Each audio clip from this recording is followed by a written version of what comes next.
जी नमस्कार, आप देख रहे हैं बोल बिहार मीडिया। मैं हूं मृत्युंजय।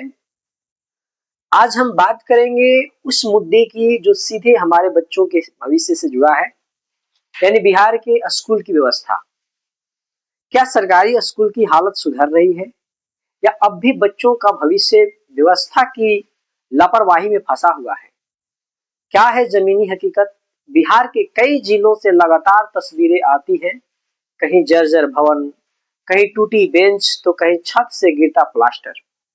कई गांवों में बच्चे खुले में या पेड़ के नीचे पढ़ने को मजबूर हैं।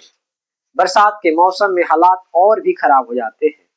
सरकार शिक्षा सुधार के दावे कर रही है, लेकिन जमीनी स्तर पर तस्वीर पूरी तरह से संतोषजनक नहीं दिखती। शिक्षक और उपस्थिति का भी सवाल है। स्कूलों में शिक्षकों की कमी एक बड़ी समस्या है। कुछ जगहों पर एक ही शिक्षक से 3-4 कक्षाओं को संभालने की उम्मीद की जाती है। जब शिक्षक कम होंगे, पढ़ाई की गुणवत्ता पर असर पड़ेगा ही। हालांकि हाल के वर्षों में शिक्षक बहाली की प्रक्रिया तेज की गई है, लेकिन सवाल है, क्या संख्या के साथ गुणवत्ता भी बढ़ रही है? मिड डे मील और सुविधाएं भी सरकारी स्कूल में लागू की गई है। सरकारी स्कूलों में मिड डे मील योजना चलाई जा रही है ताकि बच्चों को पोषण मिल सके और उपस्थिति बढ़े। लेकिन कई स्थानों से भोजन की गुणवत्ता को लेकर शिकायत आती रही है।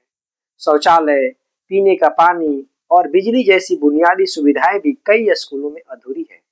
खासकर बालिकाओं की शिक्षा के लिए स्वच्छ और सुरक्षित वातावरण बेहद जरूरी है। शिक्षक का स्तर, विशेषज्ञों का कहना है कि बच्चों की बेसिक पढ़ने और गणित की क्षमता पर ध्यान देने की जरूरत है। कई सर्वे बताते हैं कि कक्षा 5 का बच्चा कक्षा 2 की किताब आसानी से नहीं पढ़ पाता। यह आंकड़े चिंता बढ़ाते हैं। अगर बुनियाद मजबूत नहीं होंगी तो आगे की पढ़ाई में दिक्कत आना तय है। सरकार की कुछ सकारात्मक पहल भी है। यह सच है कि बदलाव की कोशिश हो रही है। डिजिटल शिक्षा, स्मार्ट क्लास और नई तकनीकियों के जरिए सुधार का प्रयास किया जा रहा है। कई जिलों में स्कूलों का रंग रोगन, डेस्क बेंच की व्यवस्था और नियमित मॉनिटरिंग शुरू हुई है।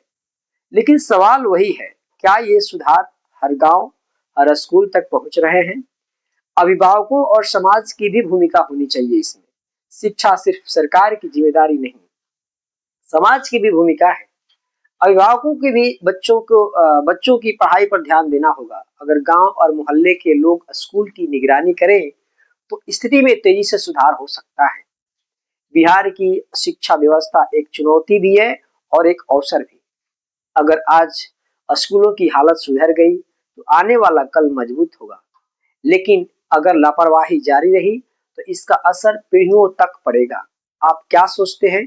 क्या आपके इलाके की स्कूल की स्थिति संतोषजनक है? कमेंट में जरूर बताइए। बच्चों की शिक्षा सबसे बड़ा निवेश है, क्योंकि यही भविष्य की असली नींव है। तो आप देख रहे थे बोल बिहार मीडिया। अगर आपको वीडियो पसंद आए तो लाइक, शेयर और सब्सक्राइब करना ना भूलें। धन्यवाद।